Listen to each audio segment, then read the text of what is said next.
this is the segment I promised you guys last week. It's Saagar and Jetty and Candace Owens. Two dyed-in-the-wool fascists. Let's dive into it, shall we? Candace Owens sounds off. Ben Shapiro, Israel, Trump VP pick. Why does she look so orange? Bad lighting. Very excited now to be joined by Candace Owens. She's newly independent. She's launched her own show, and we are very excited to have her here on Breaking Points. Candace, thank you so much for joining me. Thanks for having me. I'm glad we could finally make this work. Absolutely. Well, I guess it's been a long time coming. It's kind of something I wanted to talk to you a little bit about. So I've followed this story with great interest. A friend of the show, Glenn Greenwald, reported. We can put. Yeah, no, it's Saagar and Jetty. He is a fascist, yes. And Candace Owens also just. Saagar and Jetty is at least like attempts to be clever about his fascism. Candace Owens is just like straight up like Hitler saluting on social media, like just straight up. This up there on the screen. He had reported previously that you'd been secretly hit with a gag order, and we wanted to just hear from you in your own words, to the best that you're able, about what happened here in the departure from the Daily Wire. You know, in my own words, I can't really say much at the moment. Unfortunately, I obviously have been paying attention to everything that has been said publicly, and there may be an opportunity for me, hopefully in the near future, to make a statement of some sort. But I do also want to respect the process, you know, the judicial process, and not do anything that would get me into trouble. Fair enough. All right. Well, then tell us a little about, you've launched your own show. Mandakorian, I started reading her comment and I was like, oh no. It was like, as a colorblind person, people talking about someone being off color on camera is always confusing. Like, I don't know what color anyone is ever. That's an incredible comment, because as a streamer, I read the first part and I'm just like, oh no, is someone about to say something really racist? Is someone about to do like a racism in chat? And then I read the rest of it, I'm like, oh no, like actually colorblind. Okay, yeah, okay, all right, whew. Internally just, whew. Clearly, this is a result of some of the comments that you had made previously in the months prior, specifically about the Israel-Palestine conflict. I have seen you very mischaracterized in some of the comments that you have made. So I actually just want to give you the opportunity. What do you think about the conflict after October 7th? You know, I have been probably one of the most consistent public commentators when it comes to foreign conflict. I don't believe that we should be getting involved in Ukraine's war, Israel's war. I did not believe that we should be involved in Afghanistan. You know, my position is now being characterized as isolationist. I'm comfortable with that. I don't see how the people that have been rah, rah, rah, let's go. I mean, yeah, like, just say you're an isolationist. That's what you believe in. Like, go to war all the time, can still stand on the idea that war has been beneficial for America. It makes entirely no sense for our news coverage to be wall to wall about Israel's borders and not our own. When America is cleaned up and when America's borders are secured, you could maybe ask me about whether or not I believe we should be reaching overseas to help other people. But I just don't feel that way. And I think it's really disgusting that people try to use, you know, World War II propaganda and imagery to suggest that if we don't, that yeah, I mean, it's also kind of sad to like see that a lot of her rhetoric is echoed there are some elements of like the online left who echo her exact sentiments, but instead they're like, we need to spend more domestically here instead of caring about other countries. And to an extent, like, I agree with that position. That's why the point she's making here is kind of dangerous. Like, yeah, we do need to focus on fixing the stuff here that's broken. The issue is it's not an either or, you know? The issue is you can pat your head and rub your tummy at the same time. And in fact, a government allows you to pat many heads and rub many tummies at the same time. there's something wrong, that, well, why don't you want to go defend Jews? You know, they're kind of putting it in the context of Adolf Hitler and World War II. Yeah, exactly. She's very binary, either yes or no. Again, she's also anti-intellectual, you know? What if I can't pat my head and rub my tummy, though? Then we must, the proletariat must rise up to ensure that all heads are pat and all tummies are rubbed. If you don't want to help out or secure Israel. I'm America first. I'm unapologetic about being America first. And also regarding Bibi Netanyahu. I wonder,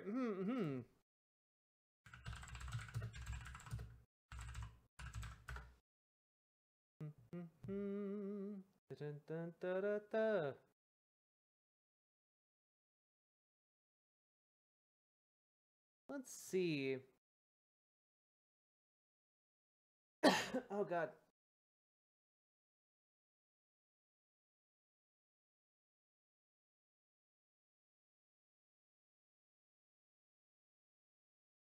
Just pulling this up real quick.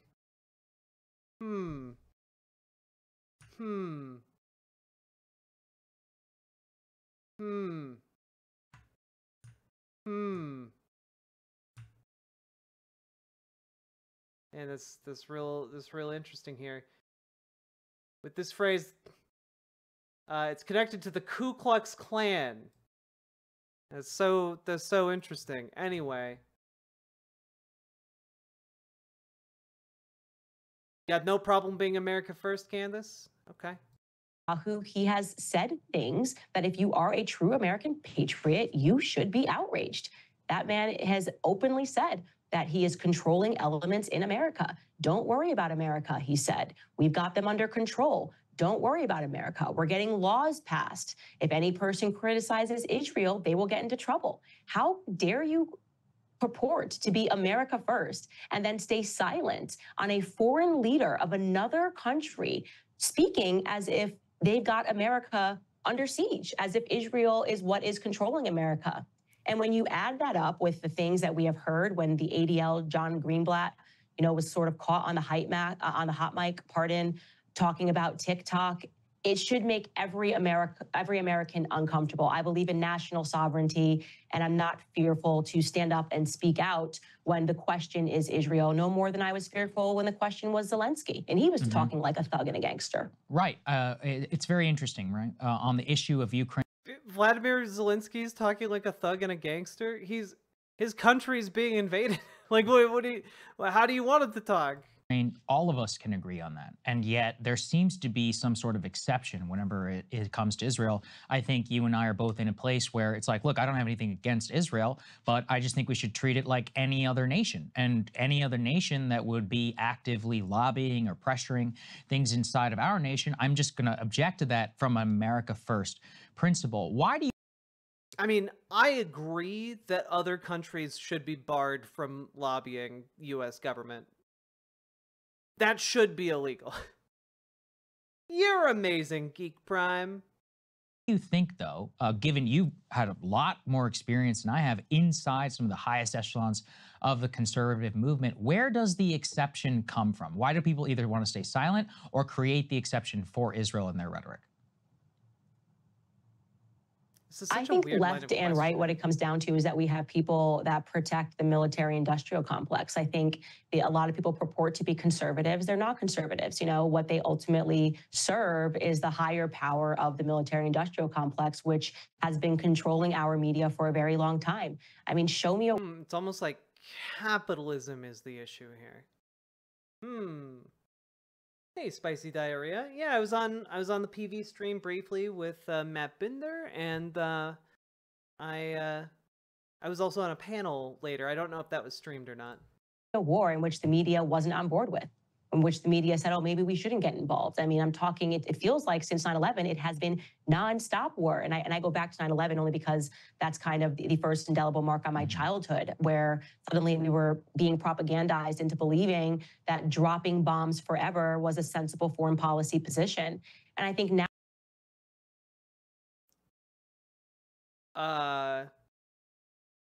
That was never the talking point, though. The talking point was always the next round of bombs. The surge will end this conflict.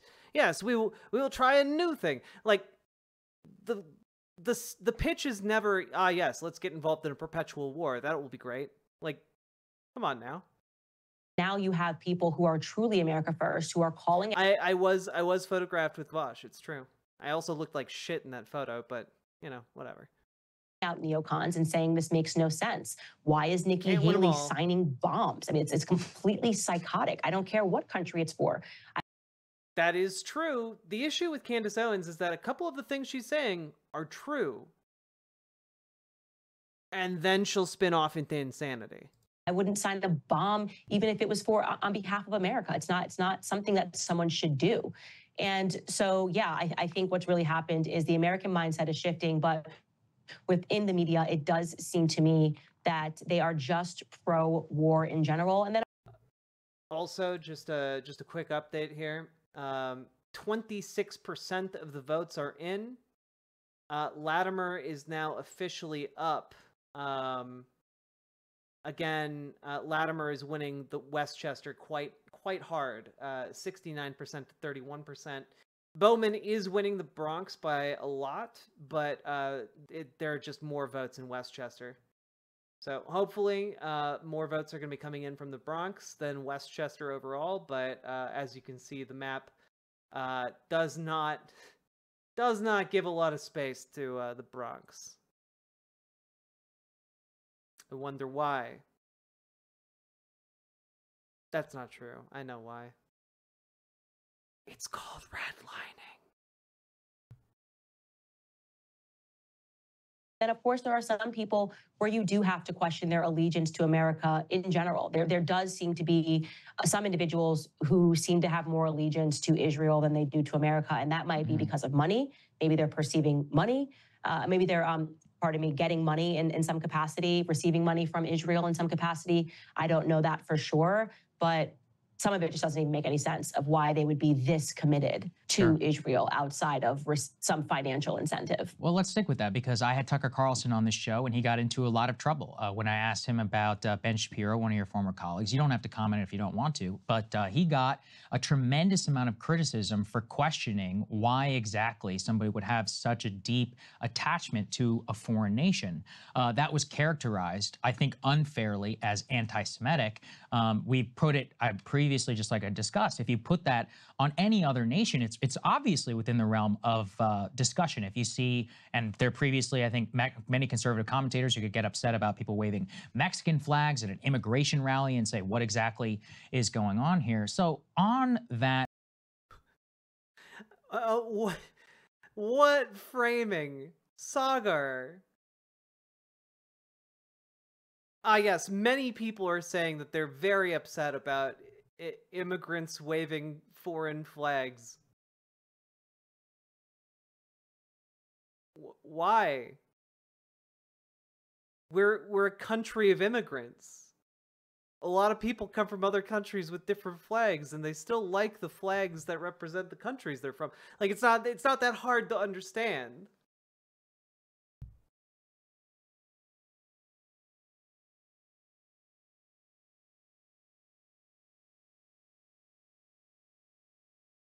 Okay. Yeah, Paladin's got the numbers. There's about 10 to 11,000 votes in the Bronx and about 60,000 plus in the Westchester area. Oh, it's going to be bad. That ground, you were talking there about, money and foreign influence, etc. How do you find the amount of incoming criticism? How are you able to wade through that and to try and to speak both honestly and then protect your flank? Because clearly you suffered a lot of criticism and also now professional consequences as a result of what you've been talking about. Yeah, I'm just proud of myself, and I'm also proud of the American people because they just didn't accept it. They knew that it was a nonsense, and I think that they're recognizing, like, the old guard is failing. So the idea that if you are America first and you're unapologetic about being America. Oh, spicy diarrhea. The cheese wheel, the cheese wheel came through. Cheese wheel happened. OMG, I just started crying for no reason. Could it be the HRT meds? I have no idea. Maybe. Hormones are a hell of a drug.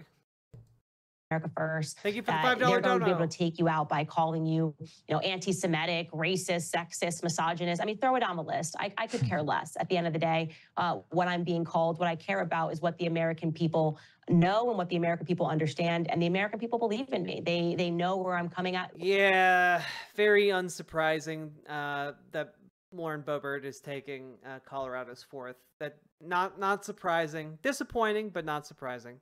How I'm coming at this issue, and they know that there isn't an anti-Semitic bone in my body. If there was one, why would I go work at a company that was partially founded by Ben Shapiro? Why would I go work for PragerU for 2 years? It doesn't even make any sense. And so What? But like, there are racists who have work colleagues who are the race that they hate. Like, what kind of argument is this? Yeah, if I hated Jews, would I... What? like, if I hated Jews, I would never take a well-paying job in the media from one. Like, what are you talking about? That's not a compelling argument at all. No, guys, it's not even I have a black friend. It's like saying I have a black coworker. Like it's even one step more weird. It's actually weirder. Is PragerU Jewish? Yeah, Dennis Prager is a extraordinarily Jewish man. Like his claim to being a scholar is essentially like scholarship of the Torah. Yeah, I have a black boss would be the correct thing that's happening. Exactly. I can't be a white supremacist. My boss at work is black. Checkmate, liberals. They're asking the American public not to believe their own eyes. They believe in their old witchcraft where they could take a person and then completely delete them from the universe by calling them a bunch of names. And I'm stronger than that. And I think the mentality of people that follow me is stronger than that. And I think they're frustrated. You can sense their frustration that it's not working anymore. And that brings me great pleasure. It does. It brings me pleasure to know that these old tricks aren't working. So what they are going to have to do, if they realistically want to stomp out people and ruin their lives for the crime of criticizing a foreign nation, is they're going to have to compete in the battle of ideas. They're going to have to come to us and say, this is why it makes sense for you to send money overseas. And they're going to have to win on that basis. They're not on the basis of feelings and emotions, but on the basis of the proper facts of why it would make sense for any American to pledge their allegiance to a foreign country above America. And guess what? There isn't a fact where that makes sense. And Candace, I mean, what you just referenced, this battle of ideas, I mean, this was canon for a lot of these, like you just mentioned, two individuals, Dennis Prager and for Ben Shapiro. On this issue, though, it does just seem to be like substantively different. I want to ask, in all your years of the conservative movement, has there been any other issue where it invited this much criticism internally and ultimately attempts at cancellation? Well, a lot of it for me is reminiscent of BLM. And so I'm sorry, what? Look, I know this is like a very surface level thing to like bring up about her, but like it's very reminiscent. Did I hear that right? Encounter this. Well, a lot of it for me is reminiscent of BLM.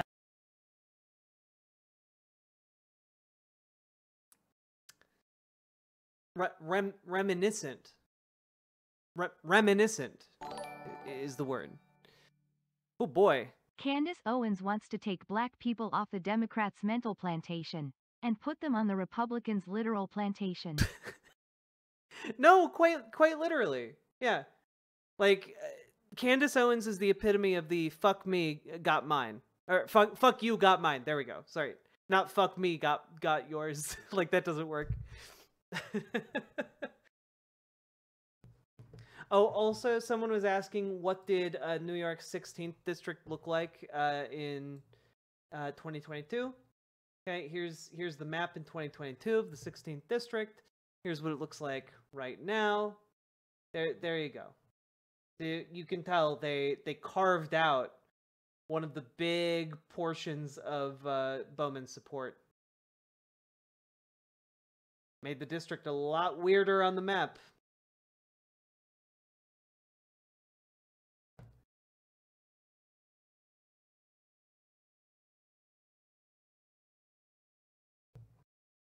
And so I didn't encounter this in the conservative movement because the conservatives were anti-BLM, but it's all of the exact same tricks. Like when I stood up and I said, no, like obviously you can't just use your identity and say I'm a Black person, so now you can't criticize me or criticize my movement or criticize the Black Lives Matter Corporation. Black Americans were really upset. They were like, but look, we've had this traumatic event. It wasn't October 7th, but it was George Floyd, right? And how dare you question anything after George Floyd was killed? Well, you're seeing the exact... What do you mean? Conservatives questioned every aspect about his death and continue to do so. Like most like conservatives that are plugged into like, you know, this conservosphere, you know, like they believe that the guy who killed George Floyd is innocent. Like they literally want to like break him out of prison. It's crazy. Oh, and Miro Nono, the thing that all of these conservative grifters do is they conflate there is a non-profit BLM group that got millions of dollars from corporations that basically wanted to look woke, right? And essentially, I agree that there's like some criticism to be had of that organization. I don't know of anything that they've actually done with that money. That being said, that group is not indicative of the wider BLM movement, you know? Like that's the whole thing. Like even if you grant their argument about the BLM org, that like again I've never seen them do anything around me, but like even if you grant them the argument, turns out like okay, but like most people aren't at all affiliated with that. This isn't Messemer the Impaler. I know. I haven't gotten through the content yet. The content. Manic anti-fascist. This is for you. Oh, mommy. There we go. Nailed it. Oh. Maybe I can like put my camera down a little bit. There we go. I feel like I'm framed a little bit better. I look a little less small in the frame. Cool. Let's finish this. Same narrative play out right now post October 7th. How dare you question anything after October 7th? Well, and Hannah Friedman, like the number of votes in the Bronx is lower than the number of votes in Westchester. Like the overall number, like not looking great. What about Jewish people? What about Black people? What about anti-Semitism? What about racism? Post George Floyd, they were going around calling everybody racist. Everybody was a collective guilt. Everyone was...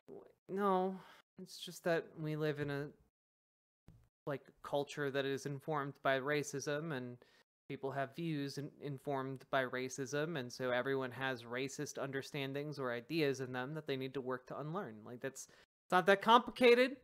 But conservatives willfully choose to misunderstand it.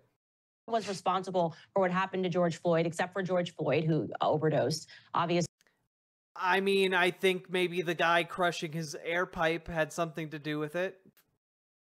I don't know, Candace. Are you gonna demonstrate? You gonna have like a 200-pound weight put on your neck? See how well you breathe? Come on, we've been through this already. Yeah, Alan Smith. I love Dead Domain. Their stuff is great. But that was the perspective. Same thing post October 7th. Everybody is responsible. Everybody's anti-Semitic. How dare you question what we're going to do? See, this is the insidiousness of Candace Owens' rhetoric, is that she takes a very real event that is bad. You know, Israel's response after October 7th, right? And she then connects it to something that like isn't bad, which is people coming together and protesting against overreach by agents of the state that are empowered to like kill us. I think protesting that is good, whereas like she's trying to frame it as bad. You know, it's weird. It's weird is what it is. She's doing a fascist little like shell game essentially. And people who aren't on the lookout for it can fall for it really easily. In reality, what you had when it came to BLM was people that had become racial extremists accusing everybody else of being racist. And I'm seeing that right now. You see a small group of people who have become, in fact, racial extremists that are accusing everybody else of being anti-Semitic for simply remaining rational and thinking about things in the context of rationality and what makes sense for America. So I'm not moved by their emotion whatsoever. Candace, yeah, you see, Zionists are bad and do these things, and that's exactly like what happened during BLM. You know, those BLM protesters are exactly the same as those Zionists. Like, come on, come on. So I want to ask you about the free speech. You know, they're, again, similarly a principle, one which was held up, I think rightfully, you know, by both of us and really watched as, like you said, during BLM, there were several attempts at cancellation, and free speech, at least ostensibly, was a... What does that even mean? What does that... There were several attempts at cancellation. Come on. Come on. bedrock principle of the new kind of conservative movement. But we've also seen some recent attempts, not just in your case, but at a institutional level to really go after, to silence and perhaps even use state power on this issue of Israel and of free speech. What's that been like for you watching that, you know, possibly from some people who you used to make common cause with? Yeah, well, it goes back to what I was saying earlier about listening to Netanyahu say that he's got his legs in different states and they can control speech and no one will be able to criticize Israel. People should go pursue that clip and listen to it because that's deranged. That is a person that has no respect for your country but believes that your country has actually been subjugated to his country. And to the extent that any conservative would defend that or pretend that he didn't say it or pretend that it's not problematic, let me tell you, you're not looking at someone who is a conservative. They're not a conservative whatsoever. And like I said, I have a very positive perspective on it because despite the attempted public hanging, the public lynching of Candace Owens, so to speak. Oh my God. Oh my God. You accused the president of France's wife of being a trans woman based on like a tinfoil hat, like conspiratorial nonsense GeoCities webpage, okay? Like, you got fired for being like very, very, very anti-Semitic. You were sharing posts about blood libel, and your defense for that was, oh, I just didn't read the full post. At the end, it had the blood libel. I just read the first part of the post. Like, come on. Like, girl, this isn't the lynching. You got fired from your job for posting like weird racist shit and like like posting conspiracy nonsense. God. Didn't work, right? It didn't work. And so that tells you that Americans are fed up. They are fed up with this. They need to get more creative if they want to take out people for being America first. I don't know, maybe what's next for me is they're going to say 10 years ago, Candace looked at E. Jean Carroll funny. I don't know. I think they're going to have to move to their other favorite strategy. Ha ha ha ha. It's funny because Trump raped the lady. That's the joke, you know? Look, they're just having a good time here. And it's funny because she just made a joke about how Donald Trump raped the lady, and and that was found to be true in a civil court. And that's funny. Also, can I just say, it's the sussiest goddamn thing in the world to say, haha, yeah, who knows, maybe in 10 years I'll be found guilty of rape. What? What's the joke? What's the joke there? Why? You planning on doing some rapes? Like what are you doing? Yeah, the sussiness meter is off the charts. We've talked about a lot of sus stuff today on stream, and this is up there. To catch a Candace, yeah. Of trying to take somebody out, but you know, we're here to stay. The America First movement is here to stay, and we make no apologies, and not even. Oh, it's a colossal self-report. Face, whether it's Israel, Ukraine, Afghanistan, Iraq, we make no apologies for prioritizing our families, our country, and our Christian beliefs first for many of us. Candace, I want to ask you about Donald Trump. So previously supported Donald Trump. I think you've defended him. You've done one of the better jobs I've seen of defending him. But on the issue of Israel, how are you squaring some of the rhetoric that he's had on this conflict? We have, for example, just a soundbite from one of his more recent interviews. I'd like to get your reaction and kind of how you're thinking about it as an America First conservative. Control, and we can go and play that, please. So, number one, they have to finish the job.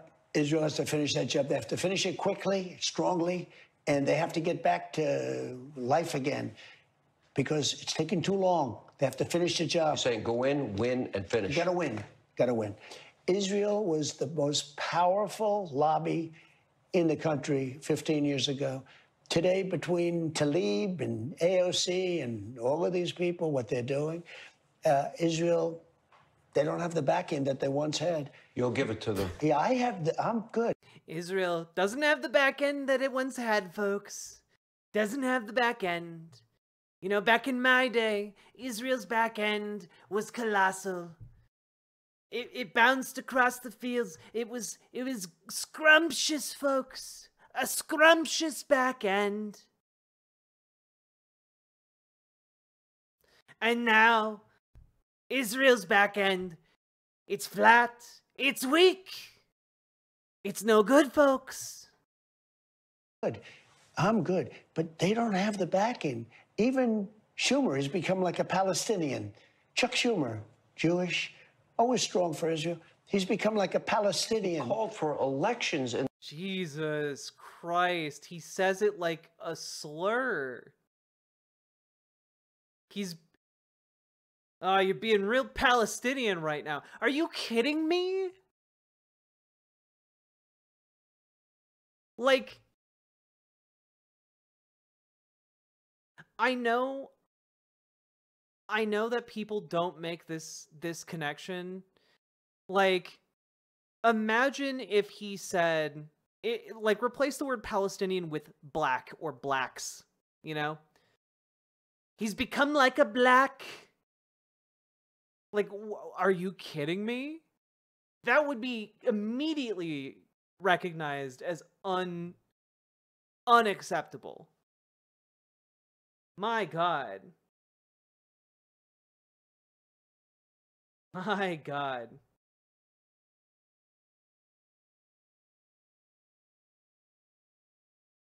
the middle of a war. Yeah. It's become like a Palestinian. I'm good. But they don't have the backing. Even Schumer has become like a Palestinian. Chuck Schumer, Jew. Even Chuck Schumer has become like a black. Chuck Schumer, Jewish. Hammer the Sig, thank you for resubscribing. Always strong for Israel. He's become like a Palestinian. He called for elections in the middle of become like a black. Is black a religion? Is Palestinian a religion? war. Yeah, it's a very bad thing. It's a very sad thing, and it's a very dangerous thing. What do you make of that, Candace? Yeah, it's interesting. I would also love to interview him on the topic of Israel. It would be super fascinating. I think what he is rightfully hitting on, though, is that Israel is facing a PR crisis. There's no question about that. You've never heard people speaking about Israel in this manner. I mean, even in terms of me, I've never questioned anything when it came to Israel. And yet you're starting to see people ask questions and start to research. And I think partially it's because they've overplayed their hand. They just started acting like bullies and like thugs. Yeah, I feel like Trump is kind of getting a pass on this because liberal media honestly struggles to view Palestinians as people. Like, if Donald Trump had said that about black people instead of Palestinians, like, it would be on every news station for like the next 3 weeks, you know? But because it's about Palestinians, well, I mean, some people in the mainstream media don't really consider them people either, so it's It's more acceptable. It's disgusting. Same thing with BLM. I keep going back to that because they basically ran the BLM playbook. Like, you will be subjugated to us. You will say what we want you to say. These are our talking points, or we will ruin your lives. And that doesn't work long term. What works long term is actually standing on truth and standing. But he didn't, though. Are you struggling to understand that, like, he's talking about a racial group as like oh, you have the traits of a Palestinian. Like, do you not understand, like, the context? Like,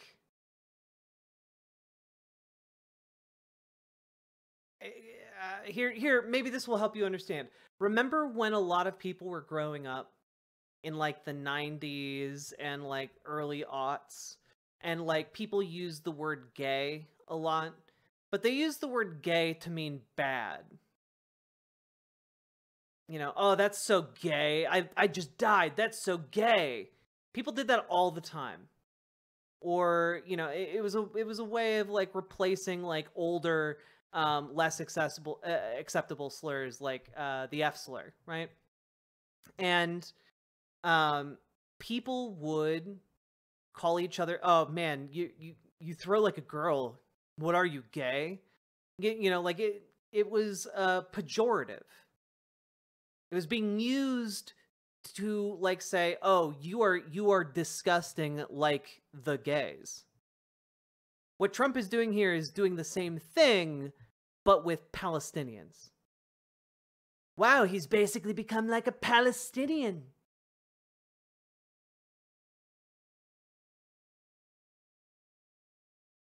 On reason. And so he is correct to say that the Israel lobby, despite the fact that it is the most powerful and that it, AIPAC is the most powerful lobby. I still do it, but I'm gay, so it's ironic. Well, yeah, also I think gay people can do that. Like, gay people can use the slurs that have been used against them and reappropriate them. How will sitting in your room help Palestinians? Well, I went and canvassed over the weekend, so I do more than sitting in my room, and my literal job is organizing progressive voters. So, I guess you can suck a million dicks. Lobby. I think next to Big Pharma might be a bit more powerful. So you'll have to fact check me on that. But they're two of the most powerful lobbies in DC. Despite all of that money, you are seeing that the people are not accepting that should be a reason that we have to pledge our support to Israel. So they are going to have to shift gears. And in regards to what he's saying about Israel needs to end the war. Is Nick Fuentes gay? Does the sun rise? Yes. Yeah,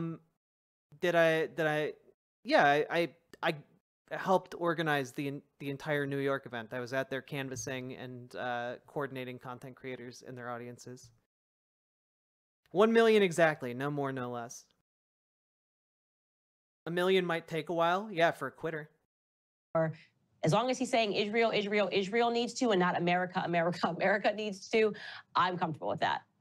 Interesting. So I guess I want to follow a little bit on this. I've seen, for example, reporting Miriam Adelson gave some $100 million to the Trump campaign, largely, I believe, in exchange for, not the Trump campaign, to a super PAC, in exchange for allowing Israeli governance over the West Bank. We've seen Trump adopt, I mean, frankly, some more pro-Israel rhetoric than President Biden. Just again, on the sticking of the America First kind of theme, how are you going to evaluate that in your support for Trump going forward?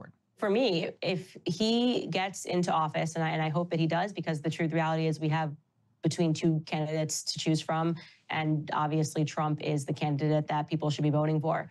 But to the extent that he is going to use the office to further Israel interests above America, I'm not going to be happy with that. His base is not going to be happy with that, and his feet should be held to the fire over that, you know? Yeah, it is incredibly bad timing. On the streamers never do anything. Are you going for Biden? I will. Yeah. You streamers never do anything. You're just in your rooms. I literally spent like the last 5 days traveling after spending 2 months organizing an event. So bad timing on that one. And not even just Israel, just Ukraine interests. It doesn't matter. Any foreign country right now. America is not in a good enough situation to be helping any foreign countries right now with anything. I love that America is simultaneously like an incredible superpower and also incapable of like helping any country on the face of the earth. Like that's her position. Her position is unironically that America is both strong and weak. I guess it's probably a pretty good, like if you're a fascist, good position to have. Like it does help you kind of be like, we are American exceptionalism is true, but also we need to focus on us right now. We really need some more us time.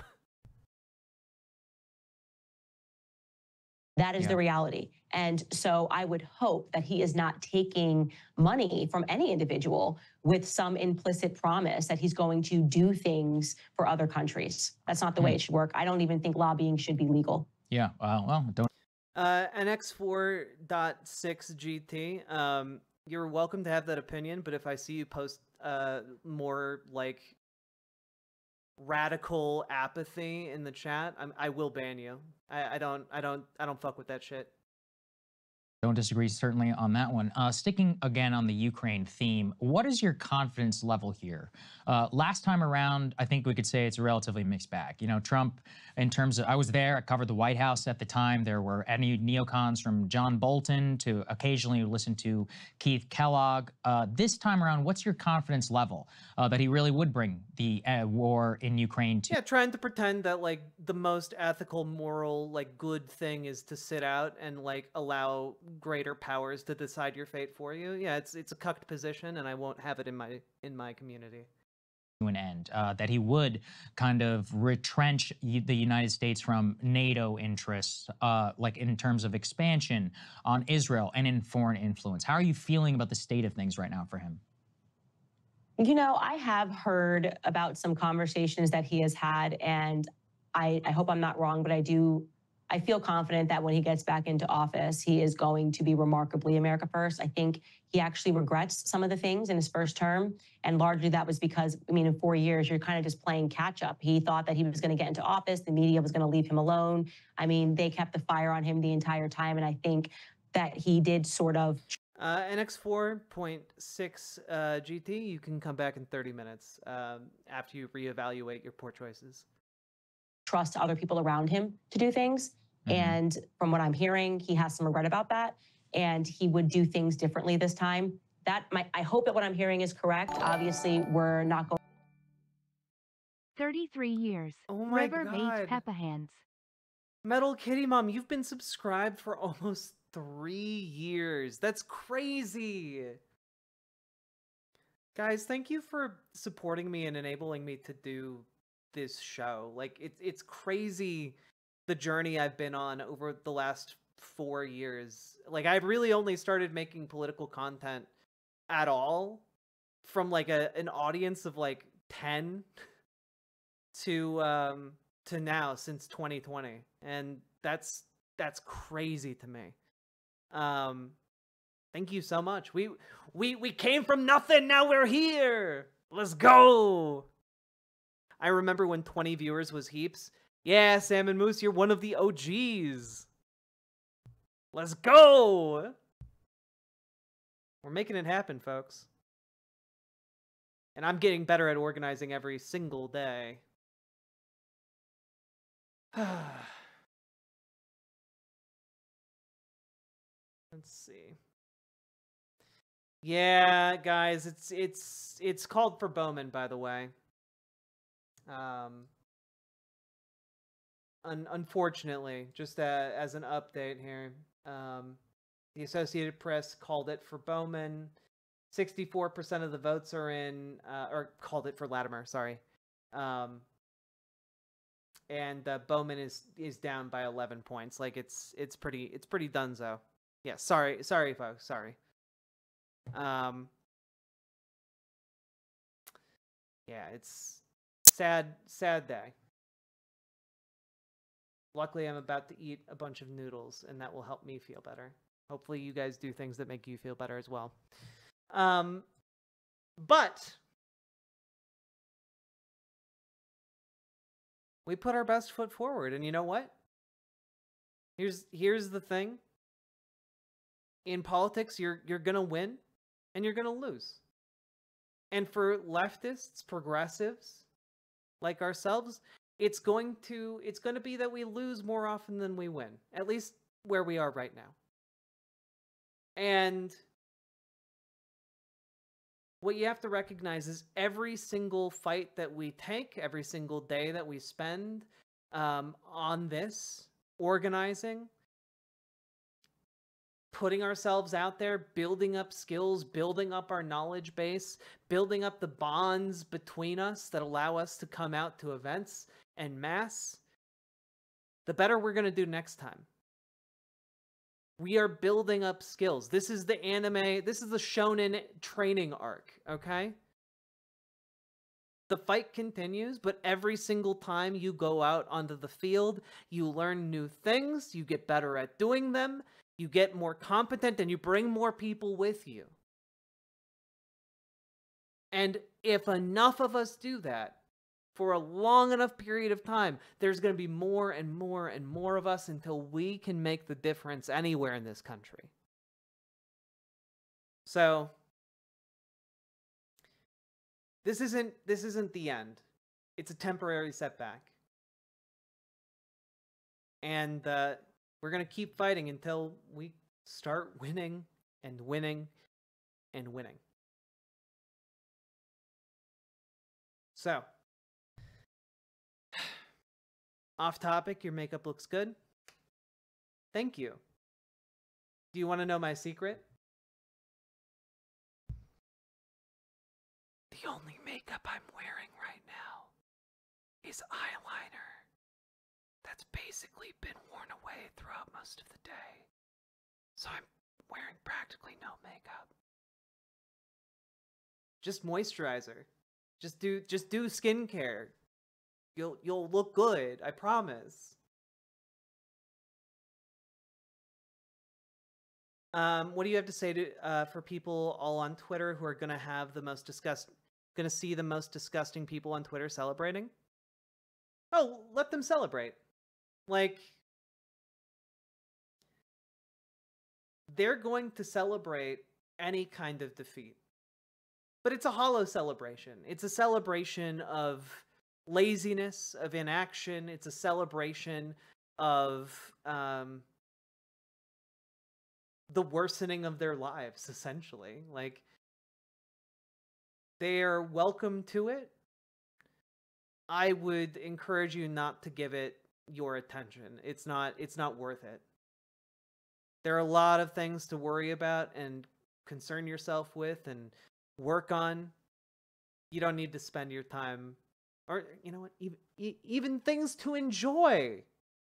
Don't spend your time like wallowing in like what the worst people ever think.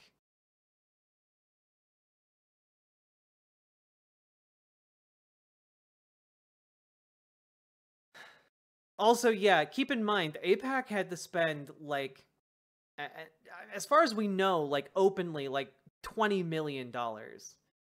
You know? That's not a sustainable spend rate for these groups.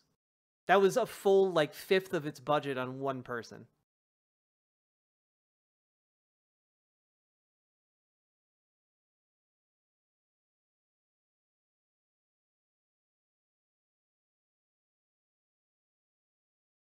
All I gotta say is fuck Clinton for endorsing Latimer.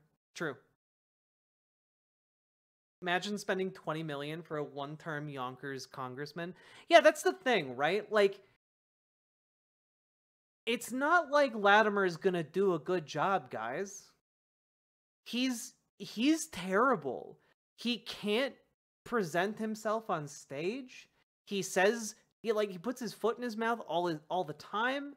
Like, he straight up compared the lynching of Emmett Till to, like, Andrew Cuomo's sex scandal. Like, that's insane. And so, like, when we're talking about this, he's not going to win re-election. Are you kidding me? And the only reason he won this one is because $20 million, the most expensive primary in US history, happened.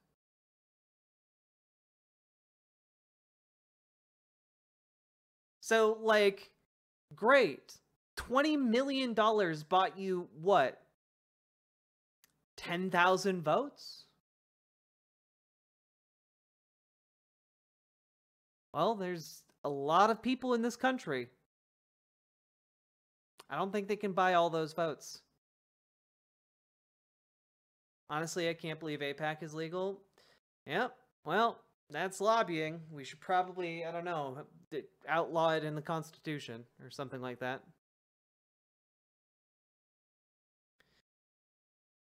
Also, again, back to the people celebrating. They're the most online people in the world. They don't do anything anyway. Like, they're just little like gremlins relishing in the misery of others. That's it.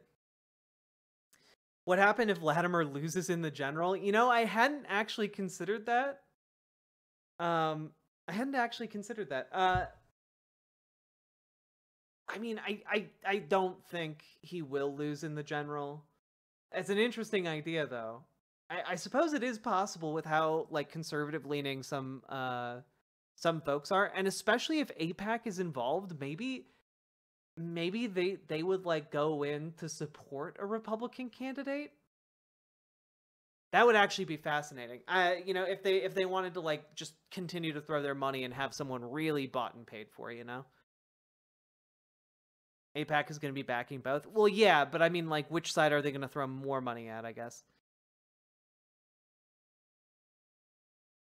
Like I said earlier, this is a very short-term win that could have very long-term losses.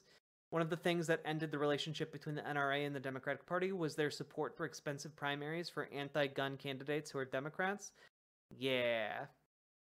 Yeah.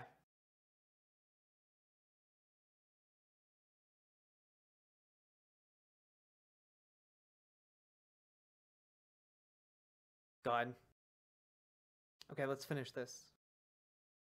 Going to know until he assumes office, if they allow him to assume office and they don't come up with another pandemic. I think they're talking bird flu now, and we're going to have to radically change elections. But this is a huge issue. Like, we need actual. What? I'm sorry. I feel like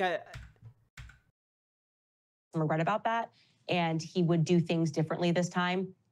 I hope that what I'm hearing is correct. Obviously, we're not going to know until he assumes office, if they allow him to assume office and they don't come up with another pandemic. I think they're talking bird flu now, and we're going to have to radically change elections. But this is. Okay, chat, vibe check right now. She mentions bird flu. Is she saying that they're going to have to radically change elections because of bird flu? Or is she just like, is the conspiracy machine malfunctioning and she's just spitting out different conservative conspiracies? Just like...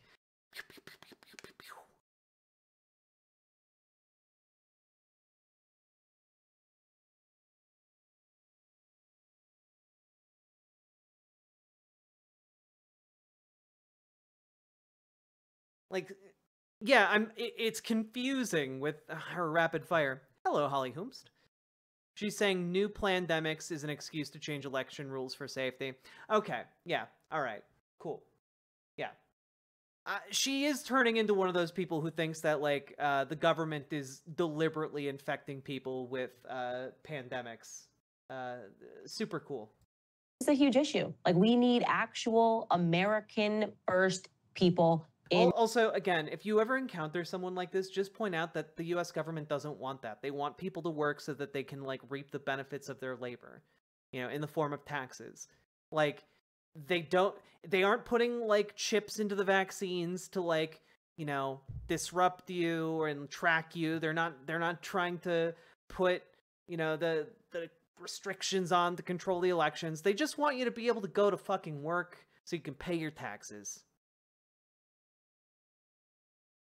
Of America. That is the truth. And we haven't gotten that in a very long time. And there are tons of reasons for that. And I think namely, a lot of it seems to me to be fear. They seem to be fearful. Either they're crooks and they're accepting money, or they're fearful. And, it begs to question how many of our congressmen are blackmailed. It's a huge question. Listening to Thomas Massey talk about the foreign influence, it's a huge wake-up call for Americans. We cannot go on like this. It's called lobbying, and conservatives love it so much that they essentially lobbied the Supreme Court. And you know what? You guys got Citizens United, so congrats, I guess. Not be a nation if we are not sovereign. Candace, who do you think Trump should pick as his vice president? Vivek Ramaswamy. Oh my God, dude, what? Why do you think it should be Vivek? Because I think that Vivek Ramaswamy is just one of the most brilliant minds I've ever been around. And I think what he needs is not a person that is saying to him, oh, there's so many documents being thrown at them. Take a look at this bill. Vivek Ramaswamy will do the work. He will read everything. He will grasp the difficult concepts. Vivek Ramaswamy, the guy who shorted his own company. like, are you kidding me? That's how he got rich. That's how he got rich. He sold his shares in his company right before it imploded. And he will be able to present to Trump why what he is doing is or is not America first in a way that is clear. And that's what he needs. He needs a business partner, not someone that doesn't have that capacity. I think Vivek Ramaswamy is the way to go. And I'm nervous that if he picks somebody that is a neocon, so to speak, they're going to do everything they can to make sure that Trump is taken out and that person becomes the president of the United States. He's got to pick someone who's unapologetically America first and not somebody that is afraid to say things. Yeah, he developed what he claimed was an Alzheimer's cure. And then, he saw that the trials weren't working. And before they were required to release the results of the trials, he, helped artificially inflate the value of the company, sold all of his shares. The results of the drug came out, the next day. And, his company, died. Crazy. Boldly. Yeah, Tucker Carlson said he wouldn't vote for Trump if he picked Nikki Haley as vice president. I wouldn't Is that either. how you feel? Holly Humst, give me a link to that. Interesting. Yes. Yep, Also, that is what how I feel about Tom Nikki Cotton? Haley. What about Tom Cotton? What about Mike Pompeo? Any of those other folks, if they were to have a place in the Trump administration? He should not go within 10 feet of neocons. And if he's reading the room correctly and he's seeing where the American conscience... Yeah, he needs something even more radical than neoconservatism. He needs this crazy little idea that a small-time German man once had, a small-time German who didn't do anything wrong until he expanded beyond the borders of Germany, would be Candace's response. Especially under the MAGA party, we want real, unapologetic America first. Candace, what did you make of Mike Johnson and the passage of the Ukraine aid? I mean, allegedly did it, at least with some Trump support. Were you disappointed in that? I am disappointed that listen, my dream for president right now would be Thomas Massey. Yes. Okay? Because it seems to me that he is the only person that does not make any concessions. And obviously, I understand that given Trump's position and in terms of what he's trying to do, inevitably we can preach and we could say, oh, here's what I would do. You inevitably are going to make some concessions, but I think Thomas Massey has the correct perspective on the way things should be handled. So he would probably be my number two in terms of, actually, I'd be happy with Vivek Ramaswamy or Thomas Massey in the VP role, because these are individuals that I think they know do not care about which way the wind is blowing. They are actually principled America first leaders. And it's disappointing. It's disappointing that money keeps being sent overseas, especially when you understand how difficult it has been. You know what's been interesting? Republicans used to pride themselves on understanding geopolitical concerns, and sometimes you'd find a Republican talking head who had a decent grasp on at the very least the dynamic that exists between different countries, right? Candace Owens is so anti-intellectual that she like just outright rejects that entire concept of like understanding international relations. And it's because she is like going in this fascist direction that is anti-empiricist. It's against like understanding things in general and just in favor of, you know, common sense as a shorthand for whatever the Führer wants, you know? And it's just so interesting because she's like, oh yeah, why are we sending this money overseas? Well, part of the reason you do that would in fact be because you want to build relationships with other countries, facilitate like geopolitical interests in the region that would benefit your country, like create diplomatic ties, economic ties, you know, avoid potential wars in the future. You know, you do it to curry friends today so you don't have to worry about enemies tomorrow. Like, it's not that hard to figure out the dynamic at play.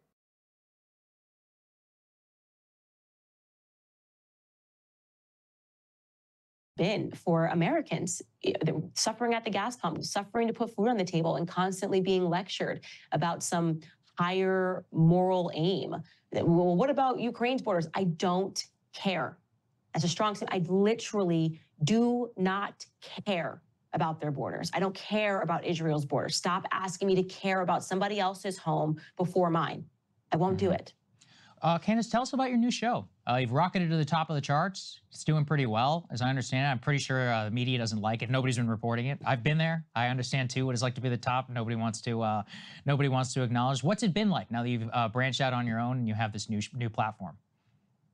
It's been absolutely amazing, and I'm so grateful. It's been so freeing to be able to talk about how I believe, yeah, you know, how I'm really into all these new transvestigations around the world of various figures. You know, like I love being able to talk about how the wife of the former president of France is a trans woman based on absolutely no evidence whatsoever.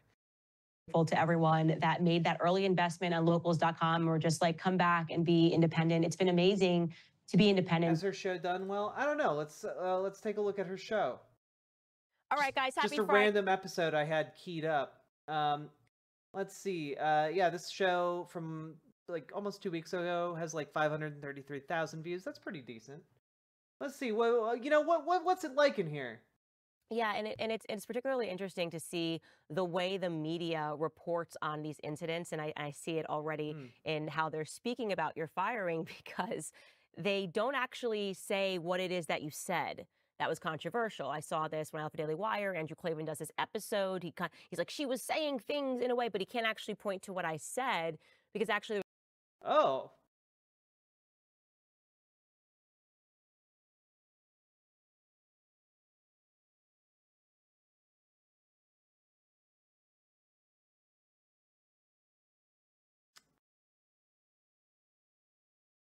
Living up to the name of the podcast, huh? Living up to the name of the podcast. Bad faith. You know, I wonder if Candace Owens is going to ask the real questions, like, hey, Brianna Joy Gray, where's Virgil Texas? And why is he still attached to your podcast? You know, after he was accused of... I am so mad that Bowman lost. I hate that people fall for openly corrupt politicians. It's so easy to be discouraged, but things don't get better if we do nothing. We can't stop fighting. Exactly, PC Schwartz. Thank you for the $5 dono, and... like, I get it. It sucks that Bowman lost. Like, it feels bad, because, you know what? I talked about this a little bit at the event. It feels bad because we allowed ourselves to be vulnerable. We allowed ourselves to care. We put ourselves out there. We put in the work. We put in the effort, the sweat, the tears, and we lost anyway. And that sucks. And remember, take the time to feel that, because it does suck. You need to process that through your system. But like, you know what? it might sound trite, but it builds character. You know, like, we get stronger. It gets easier. We keep fighting. And the system is infuriating, which is why, you know, sometimes we need to sit back and laugh at it. But we're gonna win. We're gonna win. You know, I was actually watching the Majority Report earlier today as I was running some errands, and it was interesting. There's, I think it's an interview with between Emma and like a former special forces like ranger, and he mentioned that like it's what Israel's doing is just not sustainable. You know, like the by his estimation, right?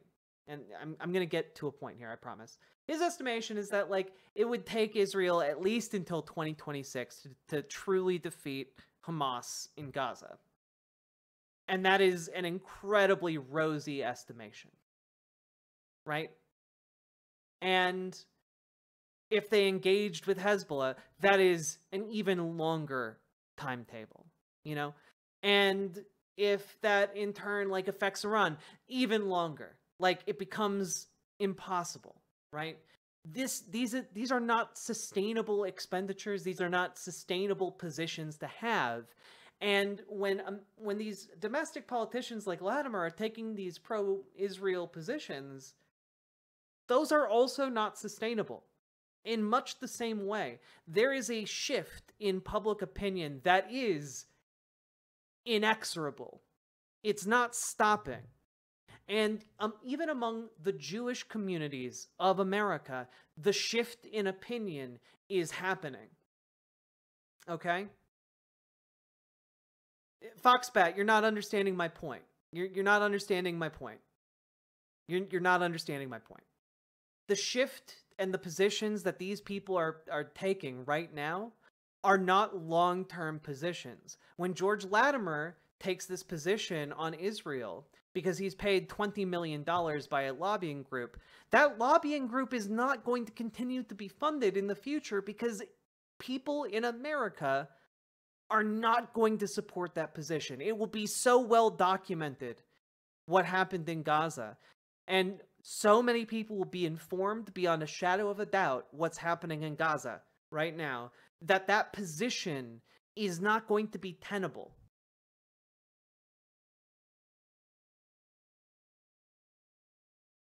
Right? It is not like even right now, like support for the state, the state of Israel among the Jewish community is going down. And eventually there's going to be like a core that beyond which it will not fall. But like it's going down. And going down relatively quickly in terms of like political ideas.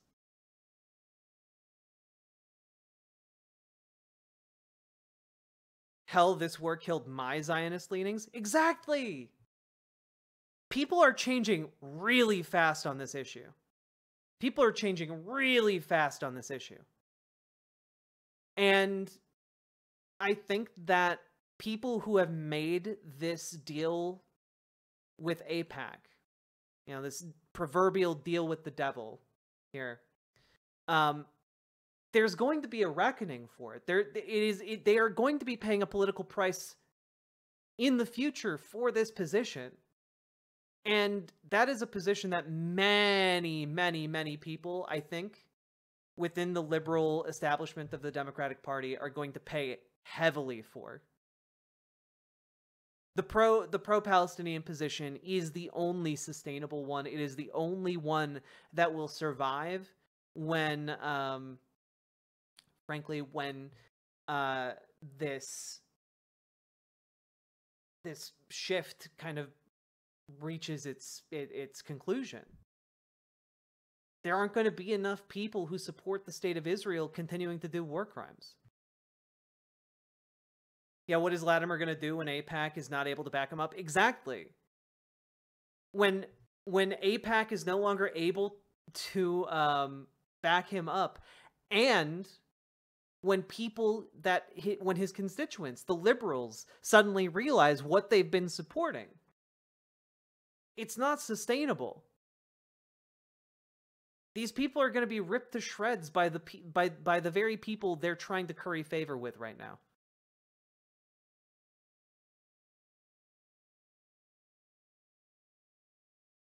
We need progressives everywhere. A movement is not made or broken by one seat. Exactly. So we will continue to fight everywhere. They will pay a price, but I wish it didn't come at the expense of so many Palestinian lives. Me too. It's the price was too high, you know, the day after October 7th. And honestly, if it had been geopolitically unfucked decades ago, so many people's lives would have been saved.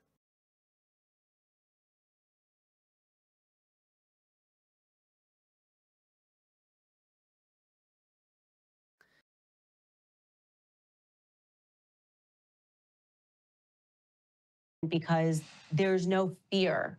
You know what I mean? You actually get to decide what you want to talk about every single day, and you get to get that immediate feedback from people, and there's no constraints. There's no, well, we got to be careful here. We want to make sure we don't upset this person, or we want to consider this. The energy has been amazing. The team is excited, and we're motivated. Like I'm motivated in a way that I haven't been motivated in a long time. And so despite obviously the global trend of my exit. Sorry, Marca views. See the world ignore racial division and the result is race war, atrocity, ferocious violence. I'm sorry, can you elaborate on that a little bit more? I'm curious about your phrasing there. The many things that were said. At the end of the day, I know that God wanted things to happen in just the way that it did happen. And I feel so much that God has been with me on this journey and on this path. And I'm just grateful, you know, to be number 3 overall on Spotify, number 5 overall on Apple, and doing it truly on my own with my very, very small team around me is amazing. And also, I want to say, to be on the top of the charts with Tucker Carlson and Joe Rogan, that is a very strong statement to the establishment. It's like a dream come true. I've always wanted to be as big as Joe Rogan. Israel's invasion of Gaza, it's a race war. They're racist as fuck. I wouldn't call it a race war. They're attempting to do an ethnic cleansing. That race war has a lot of different connotations that are not, I think, applicable here. They're doing an ethnic cleansing. They're doing a genocide. I wouldn't say it's a race war. I think that's a very weird way to frame it. A sus way to frame it, even. No, us 3 there, that's a strong statement. It is letting you know that the American people don't care what you have to say. They just want real conversations. They don't care if people disagree. They want to know that they are being brought different perspectives. They know when they're being lied to.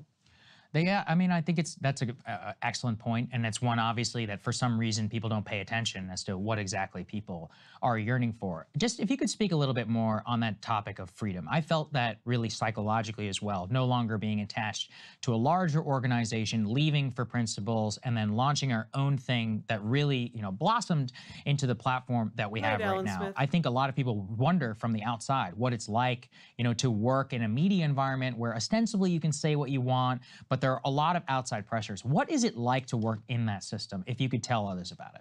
Yeah, I mean, what I would... Ostensibly, you can say you want... Yeah, oh, can you? Uh-huh. I'm pretty sure everyone who works in media has words they can't say. I would say, and obviously, I've moved through different corporations. What I would just say is that if you are sitting at home or you're sitting at work and you are having that urge and you're thinking, should I take a chance on myself? Well, if I don't, there's this security, and what if this happens? If you feel that urge, you should do it. you know? And I think that for me, I just didn't feel that I could, I don't know, I guess, say everything that I wanted to say. And I'm not blaming that on anybody, but I am saying that I feel a difference now.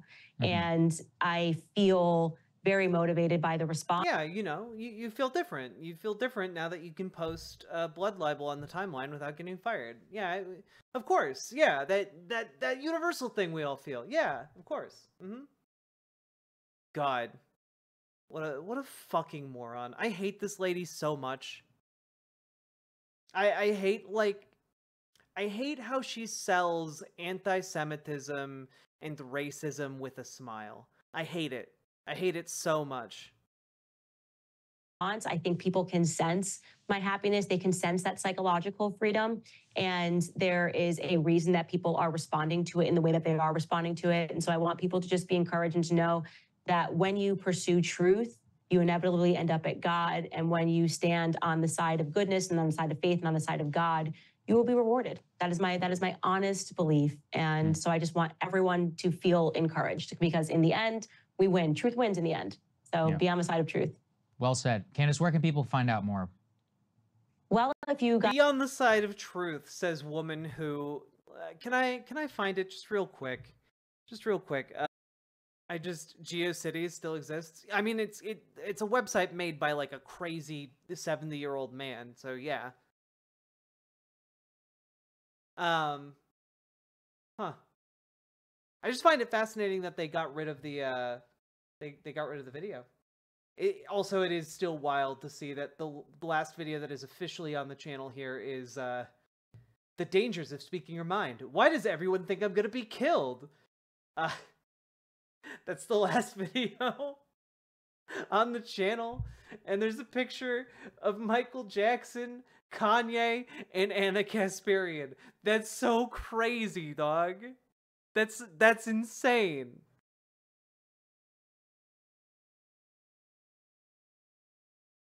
What a weird little world we live in. God, that was a messy segment, and I apologize, but also, why isn't she dead? They killed her metaphorically. They killed her career. There we go. Nailed it.